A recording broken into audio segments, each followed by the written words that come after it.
Alright, this is Gerald Roberts with part 3 of the analysis for Robert Smith. We just went over some analysis after he plays king takes h7, and at this point I'm a pawn up. And here I played knight takes c8. We went over why I didn't play castle queenside straight away. So he plays rook takes c8, and you might be saying to yourself, why did I trade my good knight for his horrible bishop? But I didn't really want to get it trapped. That's pretty much the gist of it.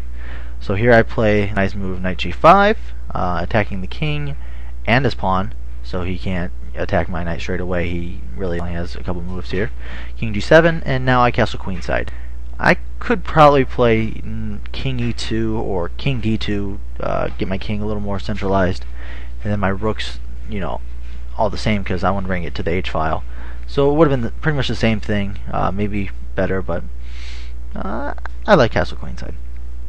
So he plays knight c7 here. The point is he had to play to get that knight out of the way. Otherwise, I was going to play rook h1 to rook h7, and then I was going to win that f7 pawn.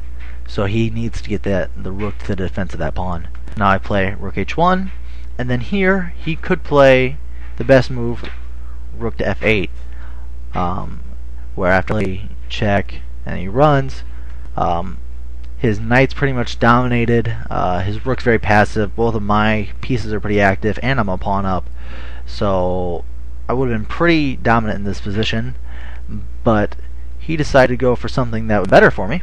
He plays rook takes h8 mark.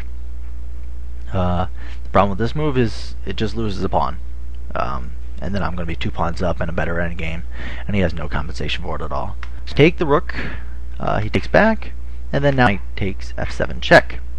So I get the pawn with check nonetheless. So he goes, and now I'm attacking b7, so he moves b5, and then I go, which is another one of my favorite moves of this game, I play g5. The point being, I want to completely lock his king out of the king side. I could play any number of moves here, king d2, or I could have played a3, b3, c3. It didn't matter what I played. All the things kept the advantage, but g5 locks him out of the king side and forces him over to the queen side, where I have an advantage. I have a queen side majority right now, so any place I decide to play is going to be to my advantage. So now he plays king f8, b3, and then now he plays a6. The reason he doesn't play, say, king e7 straight away is because it fails tactically to knight c8 check. And he did, and I get a pawn. So, to stop it, he plays a6, and then I play c4, king e7 now works, and now I play a4, trying to get him to trade off some pawns, and he does. He gets rid of his b pawn, and then now I can take back b takes a4, but then after something like a5, it's not so clear how I'm going to break through. Yes, I have a pawn extra, but it's not like my f pawn's going to be able to break through very easily, and then my king can't really run up the board because he can't get into b4 because of the pawn on a5, and then if I say push to my pawn c5, I can't run my king up to c4 and b5 that way because his pawn on c6 is in a great spot. So if I took back, it wasn't so clear how I was going to break through. It might be a drawn position, I don't know. So instead, I play b4, exclamation mark. I like the move. That's all that matters.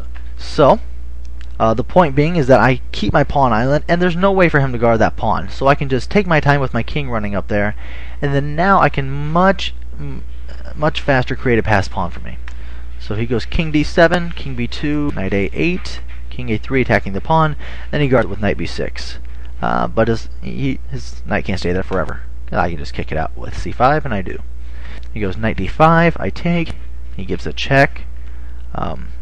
This is all pretty easy stuff to understand. King a5, and then he goes knight d5 here.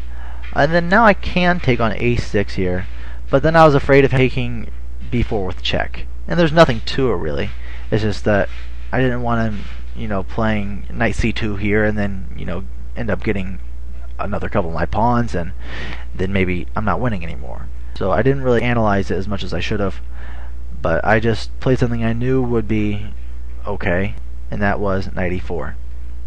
The point is that if black could pass here, obviously you can't pass, but I'm threatening to put my knight on f6 check, and then getting rid of his knight, and then just winning this pawn endgame, because there's nothing he can do.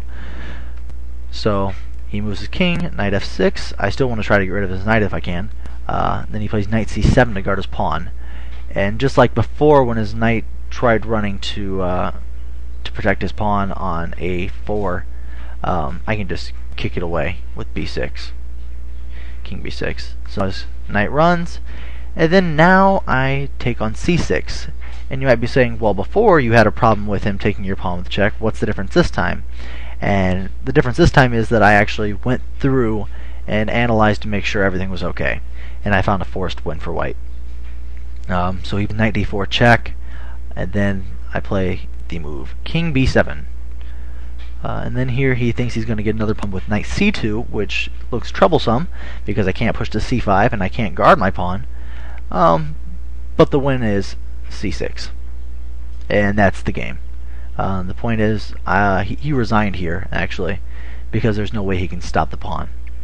Say on b4, c7, there's no place his knight can go. His king can't go anywhere because my pawn controls d8.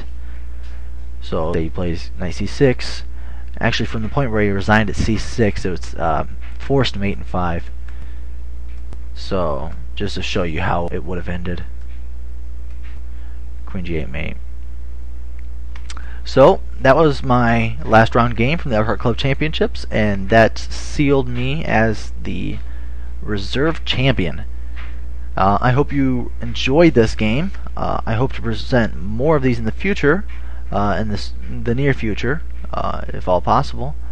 Let me know how you like it, and I hope you have a good day. Thank you.